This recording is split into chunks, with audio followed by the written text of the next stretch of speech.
Hola amigos, nuevamente aquí en su programa Alta Especialidad traído por Yes Intelectual, en el cual hoy, 11 de octubre, nos encontramos con una gran persona y amigo de aquí de la ciudad de Tampico, Tamaulipas, el maestro Guillermo Espinosa Núñez, el cual nos va a desarrollar un tema muy interesante, sobre todo para los que manejan el derecho penal, hablando de técnicas de investigación y todo lo que tiene que ver y conlleva pues este sistema penal acusatorio sobre el tema, lo que viene siendo técnicas de entrevista en la investigación del delito.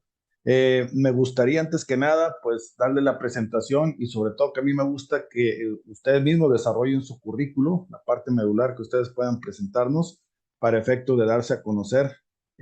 Pues maestro, adelante, díganos quién es usted. Muy buenas tardes, estimado maestro Eric y Juan. Agradezco la invitación de Yes Intelectual por esta medio y saludo con afecto a quienes siguen esta transmisión por las diferentes redes sociales apoyando este proyecto intelectual. Su servidor, soy abogado y soy experto en ciencias forenses, manejo diferentes áreas del derecho y soy presidente del Colegio Nacional de Peritos Criminalistas, abogados en ciencias forenses y director de la Academia de Formación Pericial ACAMEF. Así es, y sobre todo, pues un gran organizador y anfitrión, que por supuesto le damos un agradecimiento. Estuvimos el fin de semana pasado con alguien que también se encontró en este programa, inclusive creo que es el tercer programa con más rating que tenemos ahí en Yes Intelectual, en el archivo de videos, con el famoso Oscar Montoya Tavares del Cuerpo Técnico de Investigación de la Fiscalía de la Nación de Colombia, el cual junto con su servidor y otras personas más también en lo que es materia de ciencias forenses, criminalística de campo y en parte criminología, pues nos encontramos en un congreso internacional en la ciudad de Tampico, en lo que venía siendo materia de feminicidio y transfeminicidio, el cual tuvieron pues una muy buena acogida. ¿Qué nos puede decir de eso, maestro? Es un congreso de talla internacional con la presencia precisamente de los países de Colombia, en representación del mismo, el maestro Oscar Montoya Tavares, y usted por parte en representación de España, y Talía Ramos de Nicaragua, y dos expertos más de México. Un éxito tremendo tuvimos en este Congreso Internacional, que se retomó de un proyecto que ya teníamos en el año 2020, antes de la pandemia, y arrancamos y parece que no se llevaba a cabo y parece que siempre sí, que siempre no, pero al final de cuentas tuvo la participación de más de 150 personas presenciales, más de 500 en redes sociales, y tuvimos presencia de universidades de las diferentes partes de la región de Monterrey, de Ciudad de México, de Tempual, de Tantoyuca, Naranjos, Valles, San Luis Potosí, y sobre todo de aquí mismo, ¿no? Del sur de Tamaulipas, Tampico, Madero y Altamira, y que contó con la presencia de autoridades civiles y militares, con una serie de talleres en la que los participantes pudieron llevar a la práctica todo eso que se manejó en el foro internacional de manera teórica, y es una parte muy importante, sobre todo para hacer, ¿no? Aprender haciendo. Así es, fue algo un poquito titánico, dado que lo se tuvo que armar en casi menos de 2 meses. Por supuesto, nuestra licenciada, que fue la organizadora, y de cual totalmente tiene toda la razón, maestro, dado que era algo complicado, lo habíamos tomado allá por el 2019 a finales, ya era algo que teníamos planeado, pero lamentablemente pues se nos vino encima la pandemia del COVID-19 y pues se tuvo que posponer hasta este aviso en el cual vino para acá, para Tierras Mexicanas, Oscar, y pues en menos de casi mes y medio, pues se pudo armar teniendo esa cuestión titánica porque pues con lo de la pandemia mucho cambió el factor humano con respecto a los congresos, a las capacitaciones, dado de que ahora pues casi todo en vivo, lo se quiere por una manera de online, Zoom, congresos, y la verdad que a veces es complicado porque este tipo de conocimiento se necesita tener el calor humano para estar frente a frente, poder desarrollar, gesticular, todo lo que viene siendo en materia de enseñanza y pues sí es un poco complicado cuando se hace de vía remota y pues como usted lo dice, fue cupo lleno ahora sí en Tampico, Tamaulipas y también online, donde también hubo gente de muchas partes de la República que estuvieron conectados, gente de periciales, desde Colombia que también eran seguidores del maestro Oscar. Y pues nada, un éxito total, la verdad, muchas felicidades. La verdad que esperemos que el año que entra tenga nuevo realce y más repunte con respecto a este tipo de congresos y pues nada, mis felicitaciones. Retomando nuevamente la temática de nuestro programa del día de hoy y tocando este tema interesante, sobre todo para aquellos que son expertos en lo que viene siendo la materia del derecho penal y sobre todo que necesitan a veces allegarse de estas herramientas para poder estar en el ámbito de lo que es las ciencias penales muy actualizado, máximo en esta época de juicios orales. Y platíquenos, maestro, sobre las técnicas de entrevista en la investigación del delito. ¿Por qué ver la entrevista en derecho penal, no? ¿Por qué ahora tenemos que hablar de la entrevista y no de la declaratoria, de la declaración del imputado, no?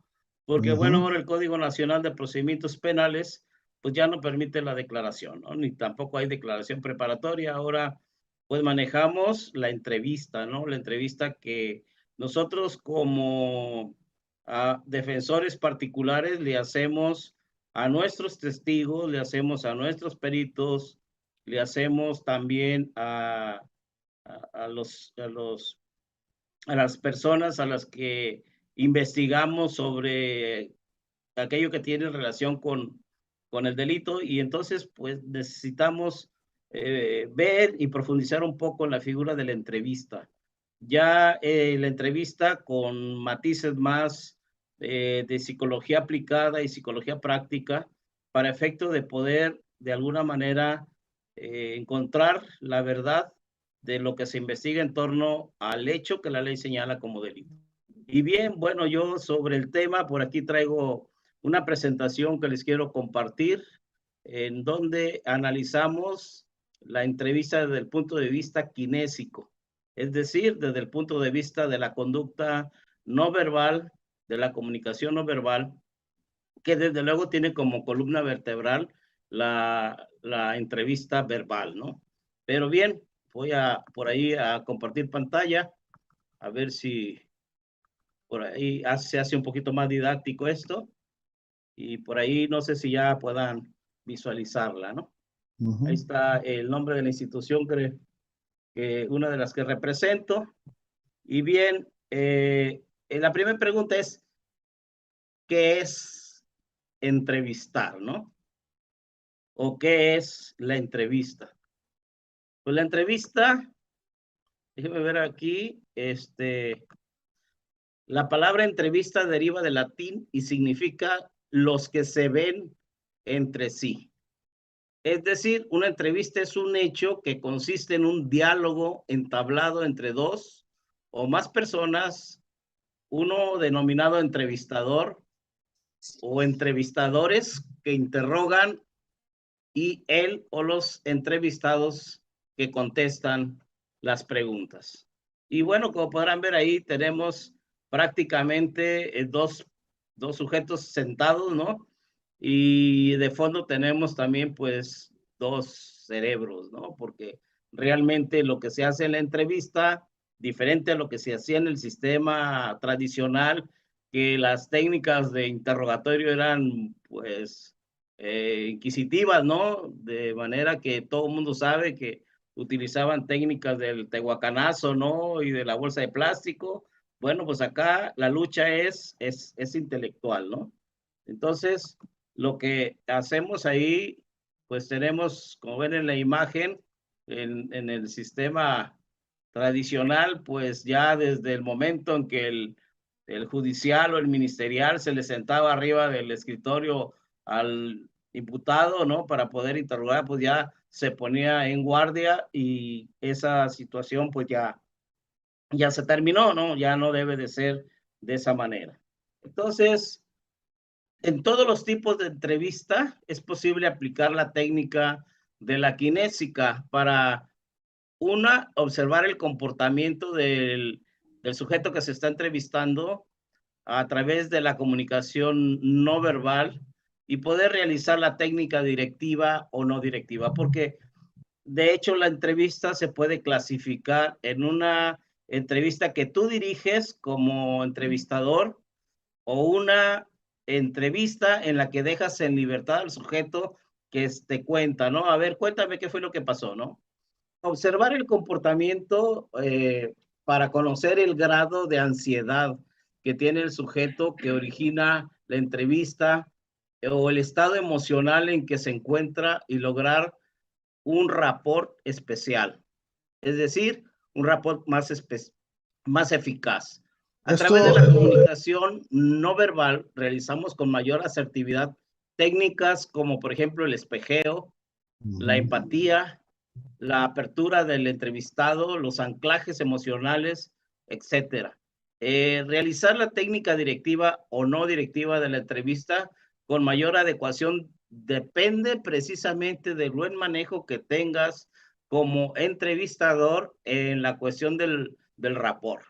El rapport no es más que hacer empatía con el sujeto, alinearte comunicativamente con él, considerando que la comunicación de un 100%, el 93% es comunicación no verbal.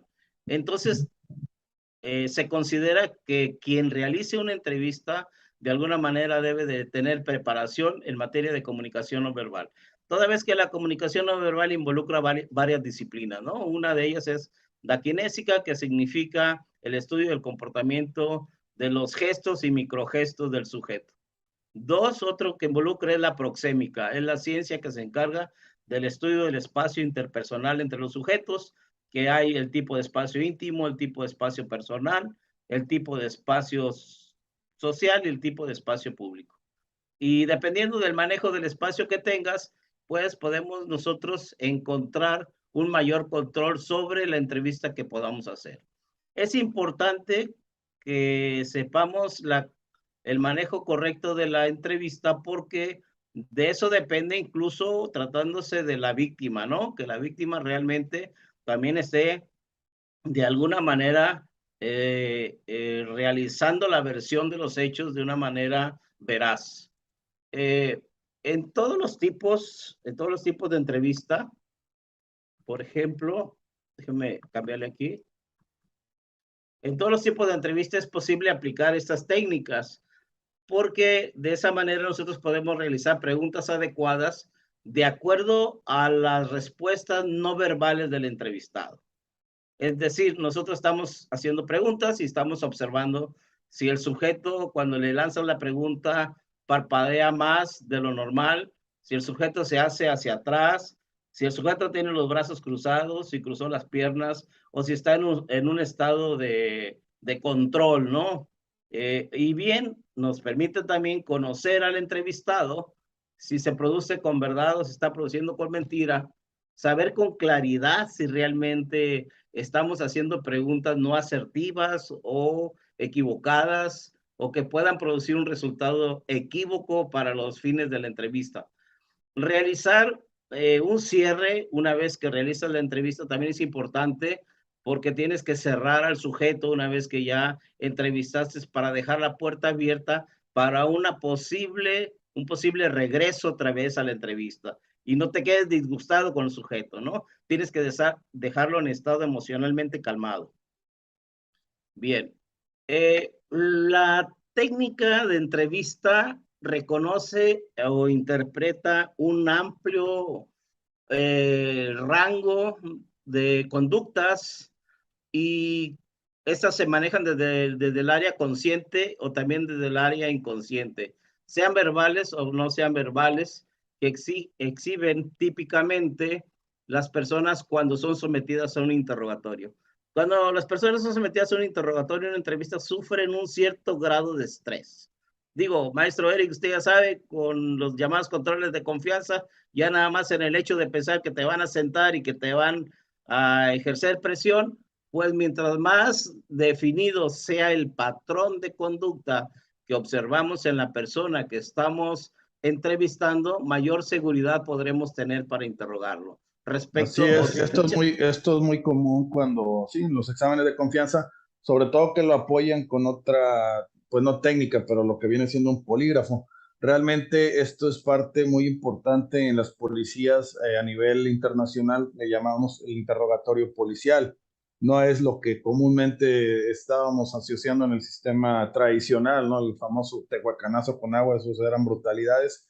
Hay unas técnicas que vienen siendo de investigación, sobre todo en el interrogatorio, el hacer el rapport, eso nos tocaba mucho en el viejo sistema penal acusatorio, cuando teníamos que hacer esa entrevista con la persona, el presunto, y pues no puedes llegar de momento de golpe, ya poniéndole el hecho, tú lo hiciste esto, porque lógico que se te cierra, tenemos que empezar haciendo el rapport, haciendo preguntas de control, sobre todo para ver si en verdad está una pregunta falsa y ver cómo está reaccionando.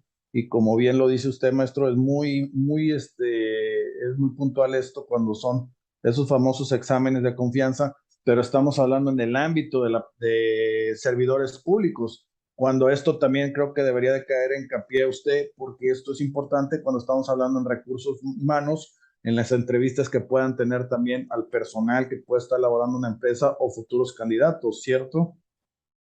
claro, es importante destacar que uno de los principios básicos de la entrevista kinésica, donde se aplica precisamente la técnica de la comunicación no verbal, hay que tener presente que ningún síntoma o signo conductual por sí solo indica una evidencia absoluta de que alguien de alguna manera se está conduciendo con mentira o con verdad.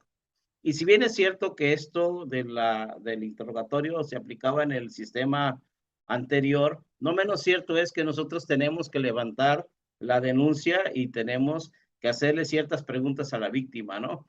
Tenemos que hacerle cierta pregunta también el fiscal o quien realiza la función de esa entrevista, que aunque se vierte por escrito, pero si haces, lo estás entrevistando, ¿no? Y también en el caso del defensor, cuando entrevista al perito, ¿no? Cuando entrevista al testigo de cómo sucedieron los hechos, también hay que tener esta técnica para poder saber si efectivamente el testigo es confiable o no es confiable, porque te puede tumbar la teoría del caso. Bien. Eh, es entonces un solo, una prueba, una sola conducta no va a ser suficiente para poder determinar que el sujeto se está conociendo con verdad o con mentira. La entrevista kinésica reconoce e interpreta un amplio rango de conductas, pero, sin embargo, el conjunto de síntomas, a lo que nosotros le llamamos síndrome, puede permitir que un investigador del delito interprete con mayor certeza si un sujeto dice la verdad o está mintiendo. Un interrogatorio podría inferir frecuentemente situaciones de engaño, produciendo atención a los elementos que se observan, por ejemplo, a continuación. La conducta verbal, ¿sí? La conducta verbal incluye no solo cómo las palabras son utilizadas, sino también cómo son decidas. Es decir, cómo se expresa el tono de la voz, cuál es el ritmo de las palabras, la vacilación, el quedarse callado repentinamente, o bien el exceso de camaradería que muestra el sujeto con relación a quien le está haciendo la entrevista, y el entusiasmo también por querer cooperar en una investigación. Esas partes hay que valorarlas siempre cuando se está haciendo una investigación y tienes que entrevistar personas. Incluye también la naturaleza misma de la propia comunicación, como el caso de responder una pregunta con otra pregunta, ¿no? O responder repitiendo la pregunta que le está haciendo el entrevistador, o tratando de mostrar credibilidad, invocando a Dios o a la religión. Te lo juro por Diosito Santo que así fue, mi jefe. Y también los lapsos reales de aparente pérdida de memoria durante una entrevista quedan comprendidas dentro de la conducta no verbal. De frente le Así es. preguntes y dos que no me acuerdo, ¿va? Son Es mecanismos mecanismos de defensa y a mí me tocó mucho en el viejo sistema cuando todavía inclusive tuve una homicidia, perdón, una parricida que invocaba mucho esta cuestión. Por eso hay que conocer mucho cuando estás haciendo el rapport y estás viendo sus preguntas de control. Y empezábamos ya cuando empezábamos a entrar en materia del delito, si, por ejemplo, con el caso del chico que esta persona le quitó la vida, empezaba con esas famosas frases de Diosito, Diosito todo lo ve, Diosito todo lo sabe, y es un mecanismo de defensa como para tratar de desviar el punto central de la plática. Y eso es lo que te permite ver cuando ya conoces esas reacciones, dónde es que debes de hacer el hincapié o dónde esta persona a veces está queriendo desvirtuarse o deslindarse de la pregunta raíz, como le podríamos llamar, ¿verdad, maestro? claro. Hay que tomar en cuenta el amplio espectro del lenguaje corporal. La conducta precisamente no verbal usualmente se manifiesta por sí misma como una reacción hacia una dificultad o a una pregunta directa que pretende extraer la verdad. Los entrevistadores siempre deben poner mucha atención al lenguaje corporal. Si una persona se sienta en una posición erguida o relajada al principio de una entrevista, pero cruza sus brazos cada vez que se le hace una pregunta relevante o provocativa, puede tratarse de un signo indicativo de engaño. O si, por ejemplo, una persona se frota la nariz cada que dice, no, yo no lo hice, y este gesto sucede solamente en el transcurso de la entrevista y en preguntas relevantes, se trata entonces también de una persona que probablemente no nos esté diciendo la verdad, ¿no? Probablemente esté mintiendo porque les... A ver, que aquí ya...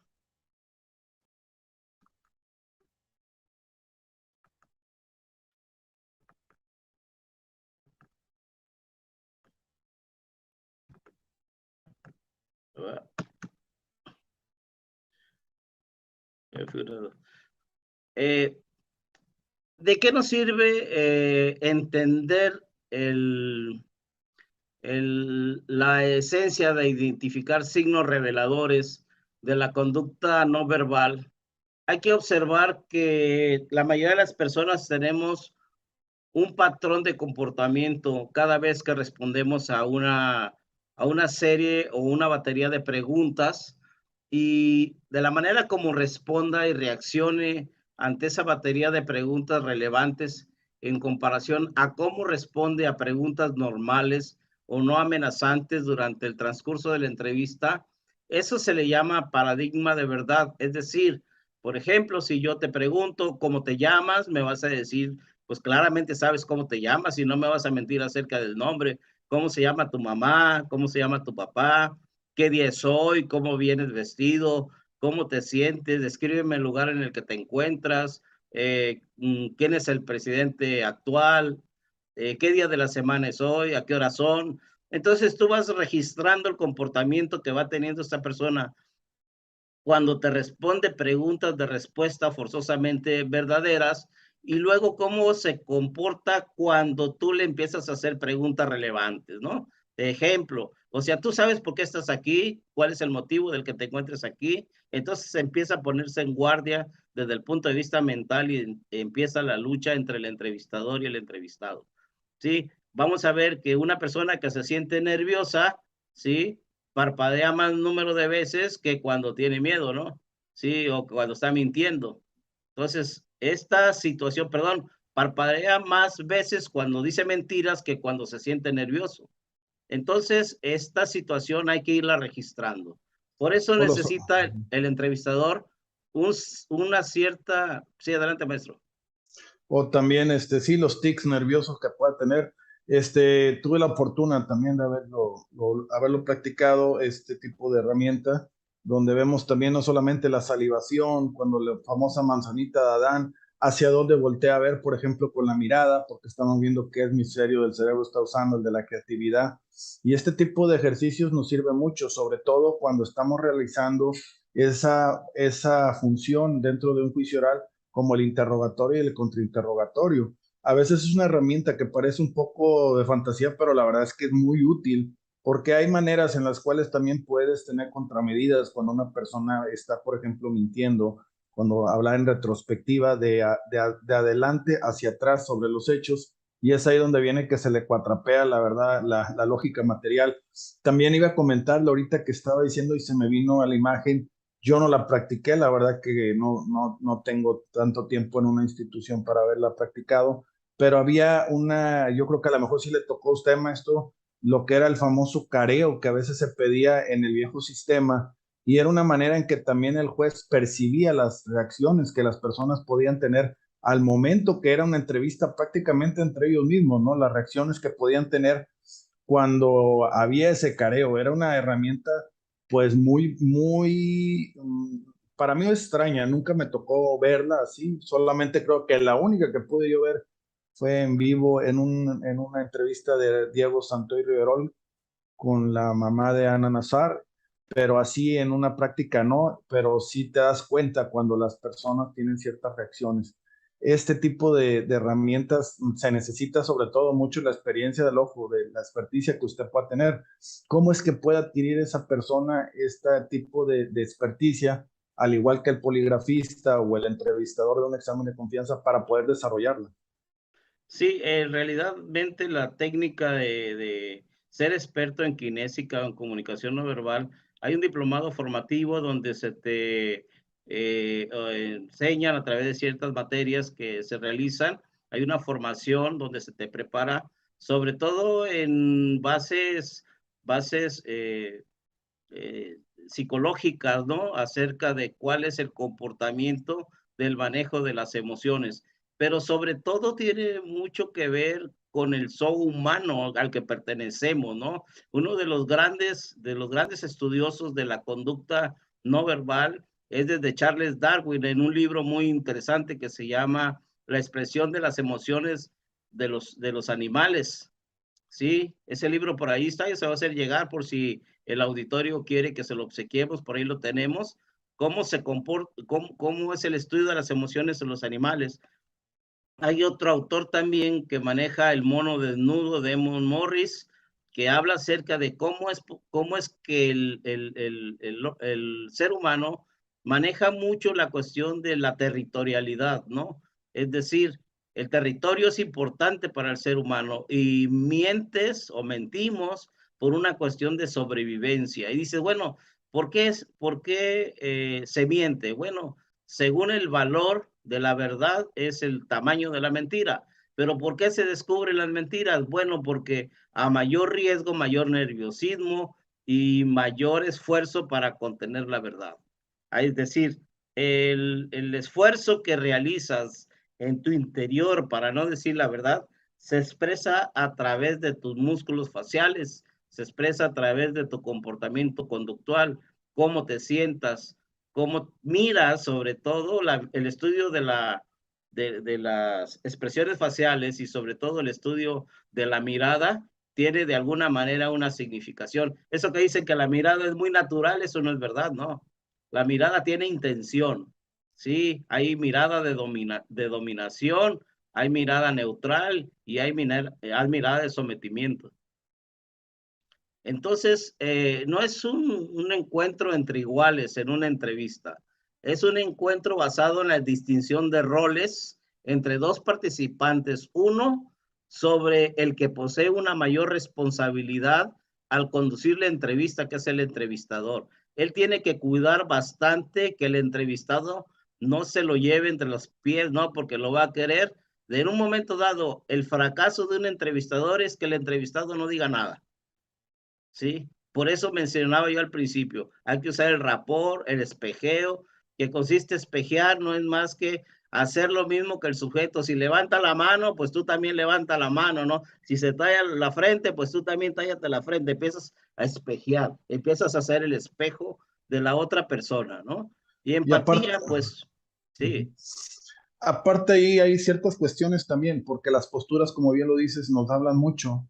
Yo, por ejemplo, lo manejo y veo cuando una persona estamos haciendo una entrevista sobre todo ya que se pone de brazos cruzados, ya esto es una posición de cierre total. Entonces hay que buscar a veces la manera de que también esta persona, no sé, a veces se me haría un poquito inverosímil decirle a un juez en plena audiencia, pues que bajara las manos, porque es libre albedrío la persona, la postura que podría tener, salvo que fuera alguna obscenidad. Pero sí, cuando estamos realizando entrevistas es complicado. A veces también, Guillermo, te lo comento desde, en el ámbito de la Procuración de Justicia, como alguien ahí que alguna vez estuvo en este ámbito, de que, por ejemplo, cuando es la víctima, a veces también en este nuevo sistema, pues no puedes preguntarle porque también se tiende a revictimizar, como se menciona, y es un poco complicado porque también hay una verdad histórica y también hay una lógica material que se debe de extraer de esa entrevista, si no solamente se iría con lo que viene siendo esa parte enunciada por la víctima y correríamos el riesgo de que estando en audiencia, ya sea por el lado de la fiscalía o el lado de la defensa, pues pueda relucir ciertos hechos que no son verdaderos o que hayan sido transgiversados. Por eso es importante también esta herramienta, como tú bien la mencionas, no solamente para la parte de la fiscalía en la modalidad de interrogatorio, contrainterrogatorio para la fiscal y cuando se pueda hacer la entrevista, en este caso a la víctima o victimario, sino también en este caso a lo que viene siendo la policía ministerial en sus técnicas de entrevista que va a realizar en el campo y también para la defensa, porque la defensa también, en este caso, no solamente la defensa privada y pública, hasta el asesor de la víctima tiene que conocer este tipo de herramientas que pareciera que son un plus, algo fuera de serie, pero prácticamente te ayudan a mejorar demasiado, digamos, en un 70% el trabajo que tú vas a realizar cuando lo plasmas en la carpeta de investigación o en tus actos de investigación. Esto, Guillermo, que tú estás manejando, que vaya que la verdad sí es algo muy relevante con respecto a este trabajo, ¿cómo es que lo has podido estar aplicando en la realidad laboral? Sí, la estamos aplicando en exámenes de control de confianza. Lo hemos aplicado tanto en la entrevista de testigos de la defensa para conocer si realmente es un testigo auténtico. Lo hemos utilizado en controles de confianza en las empresas para aquellas personas que manejan recursos financieros. Tenemos varios clientes en donde hemos hecho selección de personal a través de la entrevista kinésica a través del estudio de la conducta no verbal acompañada de pruebas psicológicas para que esto lo conjuntemos también con pruebas de escritura a través de la neuroescritura forense. Entonces, esta tiene aplicación en la entrevista penal, ¿sí? Efectivamente, en las investigaciones que realiza la policía investigadora, en la entrevista que se hace a la víctima, en la entrevista que se hace al perito, y en la entrevista que se hace al propio imputado, ¿no? También como defensor necesitamos saber si el imputado me está diciendo la verdad, ¿no? Entonces, ¿desde dónde se aborda? ¿Cuál es la ciencia que aborda el estudio de este tipo de disciplina? Es la etología, que es una rama de la biología que aborda el estudio de la conducta espontánea de los animales en su medio natural. Es decir, es bien sencillo. La etología es una disciplina relativamente nueva dentro de la ciencia animal, aunque algunos de sus principios han sido usados desde Charles Darwin, ¿no? De Charles Darwin, y que Edward Fall también en un libro que se llama La Dimensión Oculta, explica cómo si tú metes en un cajón, por decir un ejemplo, 10 pollitos, ¿sí? En un cajón de reja, y luego al día siguiente metes el doble de pollitos, ¿sí? Se empiezan a estresar, y luego al otro día metes, en lugar de 20 horas son 40, vas a encontrar que se empiezan a picotear, ¿no? Hasta que se empiezan a lesionar y empieza el nivel de estrés. Si metes otros tantos, vas a encontrar un montón de pollos muertos, ¿sí? ¿Por qué? Porque tenemos un control del territorio. Cuando invade nuestro metro cuadrado nos sentimos agredidos. Y la única, ahora sí que razón de existir del animal como nosotros, como el mono desnudo que somos, es sobrevivir. Y la única manera de sobrevivir es conservar nuestro propio territorio. Si nosotros somos invadidos de nuestro territorio, reaccionamos de alguna manera y se disparan nuestras emociones. Hay toda una explicación neurológica para poder explicar la plasticidad del cerebro y también las reacciones emocionales y las reacciones bioquímicas que ocurren cuando estamos sometidos a una cierta presión de invasión del espacio. Y nos manifestamos igual, fíjense, cuando ustedes tienen un perrito y el perrito se siente en confianza, lo primero que te muestra el animal es se tira de espaldas y te muestra los genitales, ¿no? Es decir, se muestra desnudo. Muchas de las personas lo que hacen es cruzarse las manos en la zona de los genitales. ¿Por qué? Porque esa es la zona en la que se sienten vulnerables.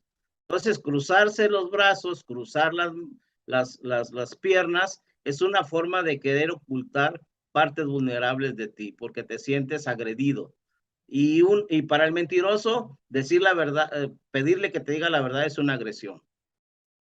Bien, ahí, como ven, tengo una imagen que habla de la entrevista, ¿verdad? Ahí hay muchos tipos de entrevista. Esta es una entrevista periodística donde dice, oiga, después de 30 años como parlamentario y senador, ¿conoció algún sitio donde la honestidad fuera delante de la mentira? Dice, sí, en el diccionario. Es un senador, ¿no? A propósito de... Bien, Sí, sí. un poco de... Dice, hay un autor que se llama Sullivan. Él dice que un tipo especial de relación caracterizada por la reunión de dos personas, una de ellas reconocida como experta en materia de relaciones interpersonales y la otra conocida como entrevistado, paciente o cliente, imputado, testigo, víctima o victimario, ¿no? Y que puede esperar extraer algún provecho de una discusión seria con el entrevistador o sobre sus necesidades. Por tal razón, una entrevista supone, desde luego, comunicación. Y de la comunicación, un 100%, el 93% es comunicación no verbal. ¿Sí? Dentro de la comunicación no verbal está la kinésica, está la proxémica, está la paralingüística. No es lo mismo decir hola que decir hola, ¿sí? Varía el tono de la voz, varía el que tú estés enojado, estés con miedo o estés triste, realmente la lingüística te va a cambiar. Sí, la modulación de la voz va a ser diferente. Bien, entonces estos elementos que presupone la comunicación, entramos a lo que es la clasificación de cómo debemos de estructurar una entrevista. Es decir, como se recomiendan los viejos cánones del sistema acusatorio penal, es que no hay que ir a pescar al juicio, tampoco hay que ir a pescar a la entrevista. O sea, hay que ir estructurados. Un tipo especial de relación caracterizado por esta estructura es el grado hasta cual el entrevistador determina el contenido de la entrevista y el desarrollo de la misma. Es decir, nada más le voy a dar hasta aquí, ¿sí? Porque yo siento que si a lo mejor le doy más adelante, voy a quebrar y este entrevistado se me va a cerrar. La estructura puede estar situada en un continuo directividad, no directividad. O sea, voy dirigiendo la entrevista y luego te dejo tantito para que tú te sueltes, ¿no? Ya después que vi que te soltaste bastante, ojo, por ejemplo, a ver, maestro Eric, ¿sabe usted por qué estamos aquí? No, pues sí, sí. Y bueno, usted sabe de que se perdió una cantidad de dinero cuando usted estaba en ese lugar. No sé, sí, sí, bueno, a ver, espérame. Platícame más de tu familia. ¿Tú cómo te sientes con tu familia? ¿Cómo te llevas con tu suegra? ¿Cómo te llevas con tu mamá? ¿Cómo te llevas? ¿Cuántos hijos tienes, no? No, pues que tengo 4 hijos. ¿Y qué edad tienen tus hijos, no? Es más, lo vas llevando por un camino donde lo vas dirigiendo de tal manera que ya lo tienes en un estado, se puede decir, en el que tú le puedes lanzar la pregunta clave. No se recomienda en la entrevista luego abordarlo luego presionarlo y luego empezar a cuestionarlo. Tienes que empezar de una manera estructurada, ¿sí? El formato se parece a una entrevista formal con un cuestionario, que aunque no lo lleves, puedes llevar tu tablita o no, pero puedes también llevar ya acá en tu mente toda la serie de preguntas. Nosotros sabemos bien que ya cuando queremos atacar, pues nomás le hacemos las 7 preguntas de la criminalística: ¿qué, quién, cómo, cuándo, dónde, con qué, y por qué y para qué? ¿Sí? Pero sin embargo, pues no podemos llegar así de primera intención, ¿no? Así es Entonces, como cuando se dice sin besito, ¿no? Ese es el problema de las técnicas de interrogatorio que a veces pues no se tienen un control, una metodología, como bien lo mencionas, y muchas policías investigadoras que no tienen esta técnica, pues es el problema cuando se les cierra en las entrevistas, ¿no? Que pueden tener la oportunidad de oro, que puedan realizar una entrevista de manera tal vez libre a un testigo, a cuando él se te cierra, o en el caso a veces que pide ya que esté asistido por una defensa técnico-jurídica, y pues ya está asesorado. Entonces, no es lo mismo, como tú bien lo estás diciendo, una entrevista espontánea que luego se ve cuando la persona está hablando, lo está narrando de una manera espontánea, a cuando ya estamos viendo algo acartonado, algo que ya está preparado. Y totalmente yo creo que el juzgador, así como el ejemplo que había dado de lo que era un careo, pues se puede apreciar. Entonces, ese es el problema. Yo creo que emana en muchas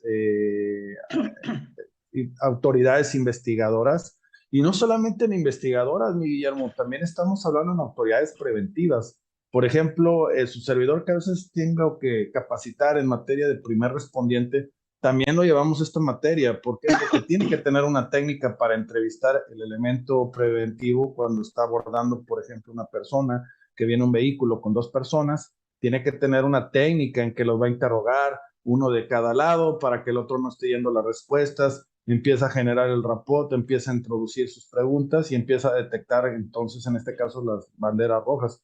Eso es una cuestión que es muy importante porque está muy olvidada.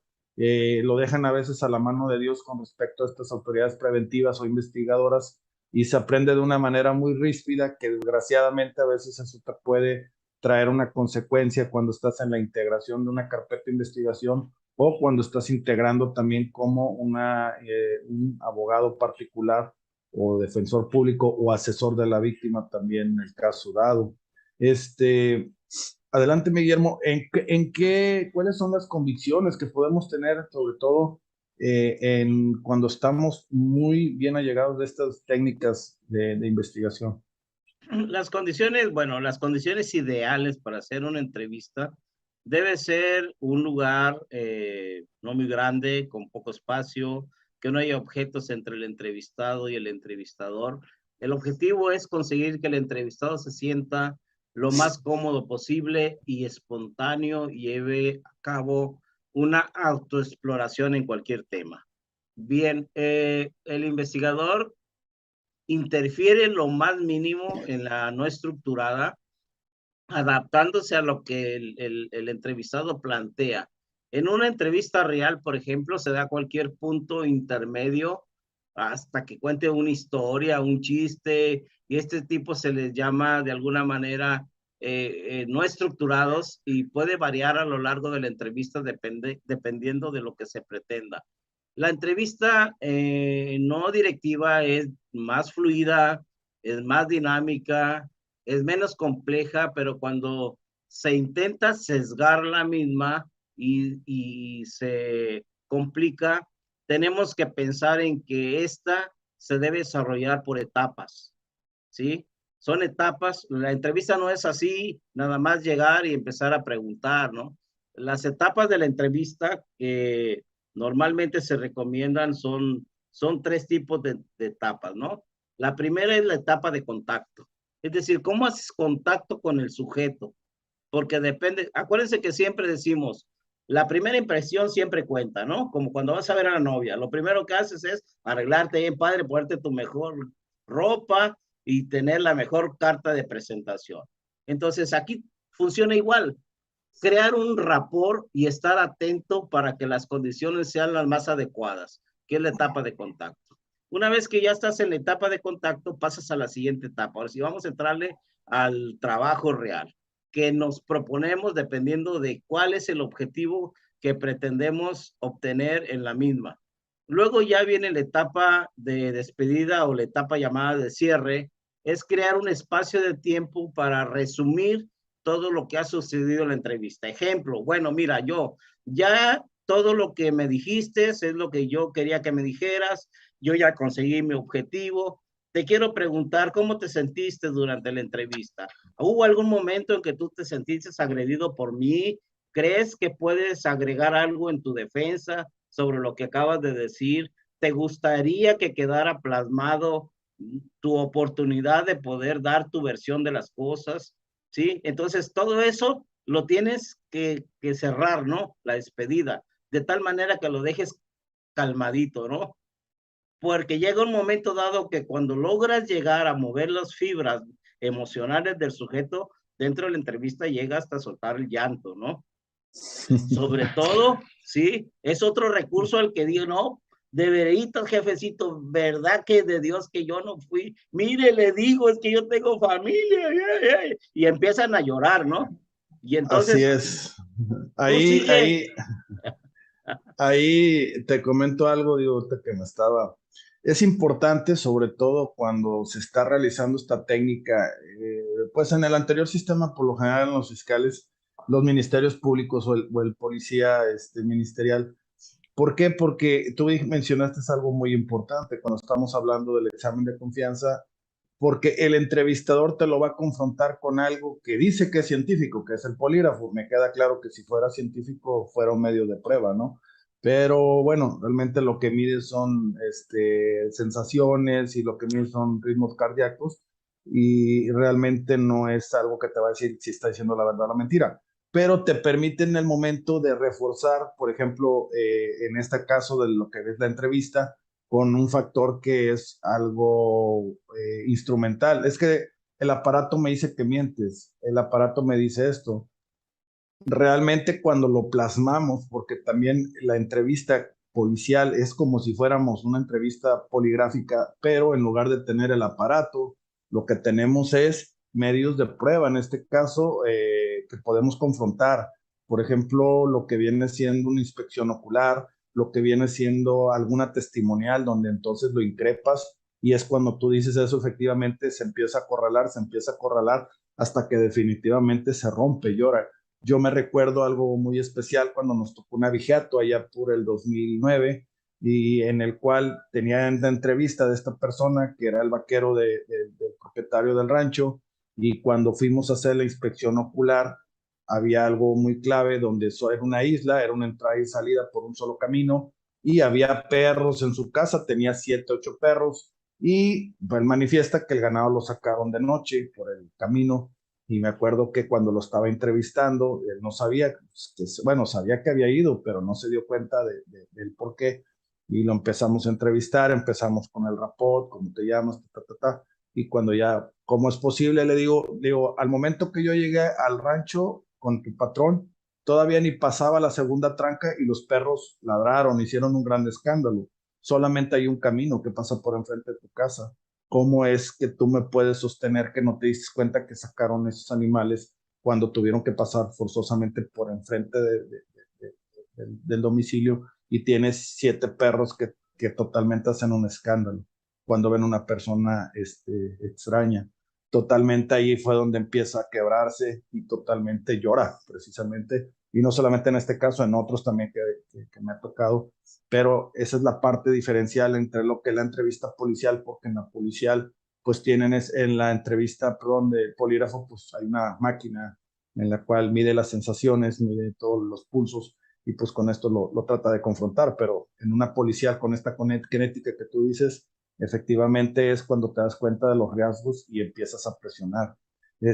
Adelante, adelante, Guillermo. Déjame decirte antes que nada que tenemos aquí más que una pregunta, te están haciendo una apreciación. Faride Barrios, me imagino, no sé si es de ahí de Tamaulipas. Excelencia en los talleres. Felicidades, doctor Guillermo Espinosa. Continúa, mi querido Guillermo. Bien, saludos a nuestra compañera y colega. es compañera de generación de la universidad. Creo que sí. Un Ah, saludo hasta Matamoros, creo que por allá estás, Faride.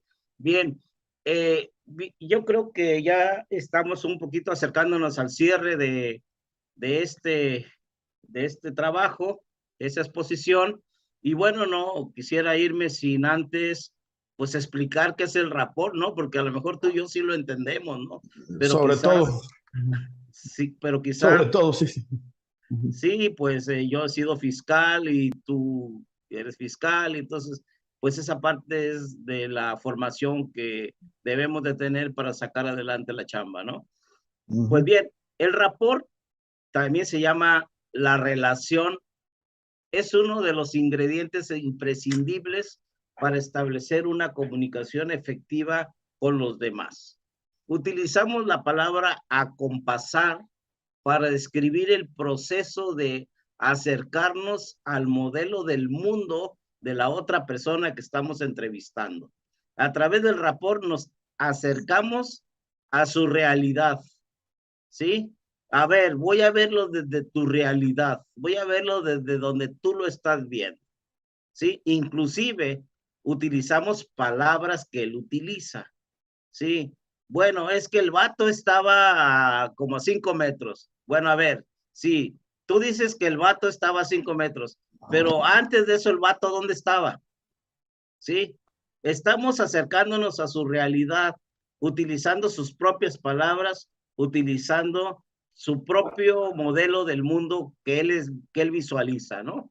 Ese proceso utilizado de forma intuitiva por muchísimas personas puede ser aprendido y practicado para mejorar la comunicación y desde luego para mejorar la entrevista, ¿sí? Ujú. Hay otra disciplina que también nos ayuda, que es el Time for Feedback, ¿sí?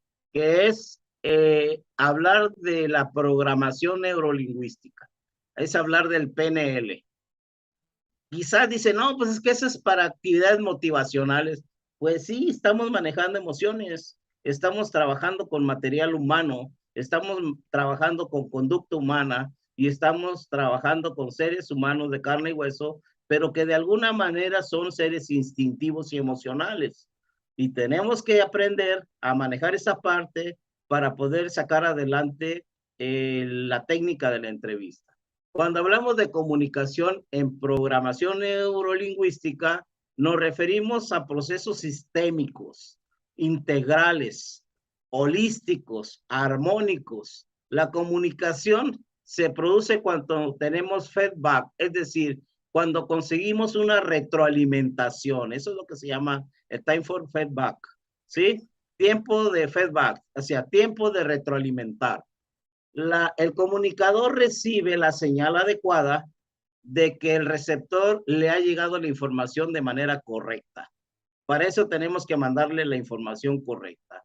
En programación neurolingüística, el sentido de la comunicación es la respuesta o bien la retroalimentación que se obtiene, y esta puede ser verdad o puede ser mentira, ¿no? Y esta puede ser verbal la respuesta o puede ser no verbal. De pronto le preguntas algo y nada más te dice, Ujú, ujú. tienes que preguntarle, oye, ¿me estás diciendo que sí o solamente estás asintiendo lo que yo estoy comentándote?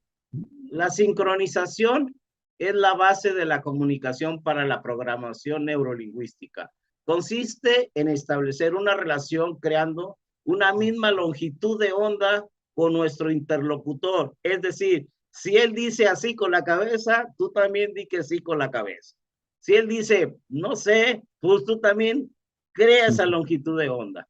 De tal manera que hasta se va a reír el cuate que le estás entrevistando, güey, está loco porque me está remedando, ¿no? Pero realmente lo que vas a romper su paradigma. Y al romper su paradigma, entonces es cuando tú te puedes meter y entonces obtener la información que andas buscando. Porque al final de cuentas, en una entrevista, lo que queremos es información que no sabemos. Ejemplo, no sabemos qué pasó realmente. Mire, yo tengo un caso y por ahí a lo mejor me está siguiendo uno de los psicólogos del colegio, que es Raúl Hernández Mejía, un adolescente que lo violaron y le hicieron sexo oral, y que 2 psicólogos ya lo habían entrevistado y él no quería decir nada. Sí, no quería decir nada, ni cómo pasó, ni nada. ¿Cómo fue? Bueno, pues a través de una retroalimentación, a través de un rapport, de un espejeo, dijo toda la verdad. Pero una vez que dijo la verdad, ¿qué creen? Decían que estaba fantaseando, que no era verdad. Afortunadamente, ¿sí? A él le dijeron, oye, ¿sabes dónde la escuela de tu hermana? Si nos llevas a la escuela de tu hermana, no, pues sí, súbete al carro. Y en el carro le hicieron la violación, ¿sí? Entonces él decía que, pues, platicó, que se subió al carro y ya cuando iban en camino ahí le hicieron un sexo oral al chamaco. Resulta que afortunadamente el camino donde circuló el vehículo y donde se subió había cámaras, ¿sí? Y efectivamente estaba diciendo la verdad, ¿sí? Porque dice, ¿por qué a 2 psicólogos no les dijo y a ese sí vino y le dijo lo que le hicieron, ¿no? Entonces, esa parte de encontrar la misma longitud de onda tiene mucho que ver con la capacidad que tengas para poder romper el paradigma del sujeto que está cerrado y no quiere hablar. A mí en una experiencia personal, me acuerdo en Tihuatlán, donde tuvimos el caso de una menor que se había ido de su casa con otra amiga y fue encontrada con la amiga y 2 varones. Entonces ya nos la regresó la policía ministerial, la pusimos otra vez con su tutora, su madre, pero al momento de, por supuesto, que teníamos que interrogarla para ver si no había tenido relaciones, dado que era una menor de edad.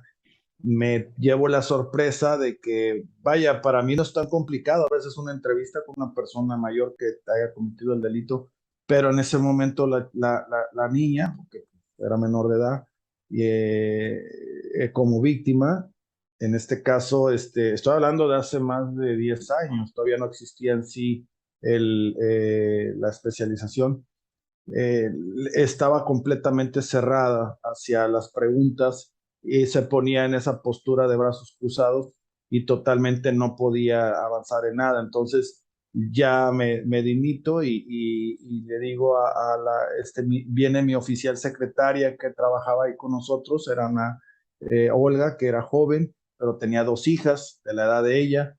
Y en cuanto yo le digo, Olga, pues háblale a la del DIF que vengan a ver este asunto y ya vean qué pueden hacer ahí con la psicóloga, porque pues conmigo la niña está cerrada por el tamaño, por la impresión o lo que tú quieras, conmigo no va a declarar nada. Y qué sorpresa que cuando regreso en 2 horas prácticamente había avanzado ella casi 10 hojas de todo lo que había acontecido. Por ese rapport que tuvo tanto ella y yo cuando le pregunto, oiga, Ole, ¿y cómo es que usted lo logró?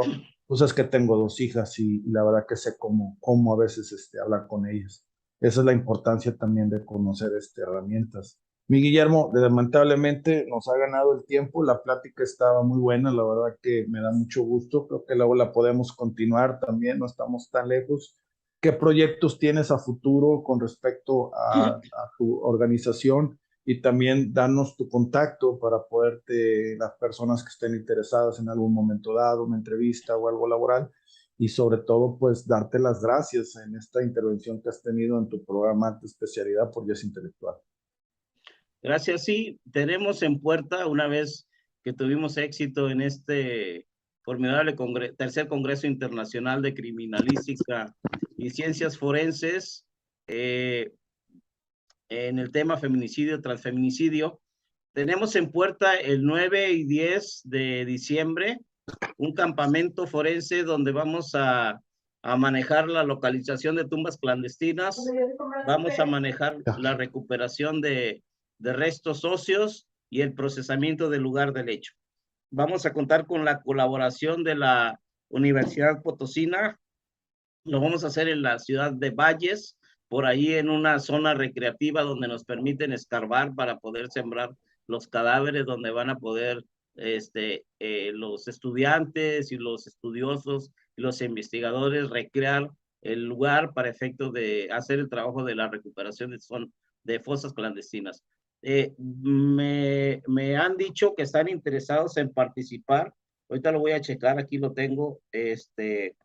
Varios grupos activistas de buscadores de personas desaparecidas, ¿sí? Entonces, este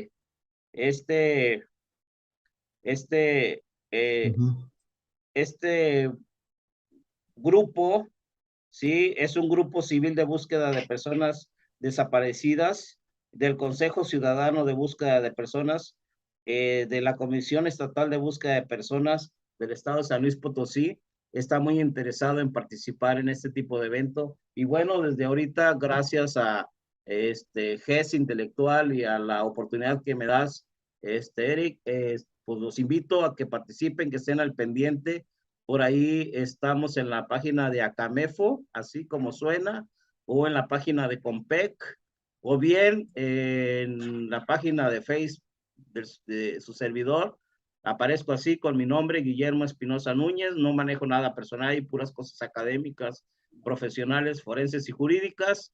Y mi teléfono con WhatsApp, que es 833-245-7729, y estamos a la orden en el Colegio Nacional de Peritos Criminalistas, donde es un colegio abierto, en donde a través de una selección podemos integrarlos, el que guste integrarse al Colegio Nacional de Peritos Criminalistas. Es un colegio que tiene personas de España, de Colombia, de Argentina, de Paraguay, de Perú, de diferentes partes de habla hispano.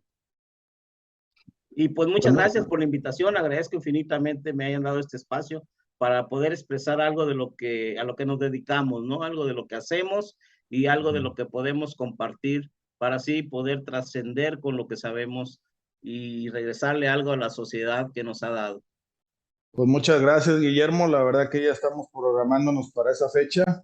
Ya tenemos ahí haciéndole espacio a la agenda y si Dios quiere y lo laboral lo permite, pues ahí nos encontraremos en Ciudad Valles también, en el cual qué bueno que toman este tipo de temas esos colectivos, que es muy importante porque también tienen que conocer lo que viene siendo la legalidad, licitud y mismidad cuando se están realizando estos actos con respecto a las exhumaciones clandestinas para efectos de que se incorporen como medio de prueba cuando posteriormente ya haya una responsabilidad contra alguna persona o sobre todo lo que viene siendo el debido proceso, en el cual ya hemos tenido ciertas experiencias, sobre todo vamos a manejar en este caso su servidor, lo que es desde una audiencia de solicitud de exhumación, así como también lo que son técnicas precisamente de Oscar que hemos tenido con respecto a este tipo de cuestiones de exhumaciones. Acordémonos que también allá en Colombia, cuando hubo mucho problema con la guerrilla, hubo este tipo de situaciones, por lo cual se deben de seguir ciertos protocolos y también pues conocer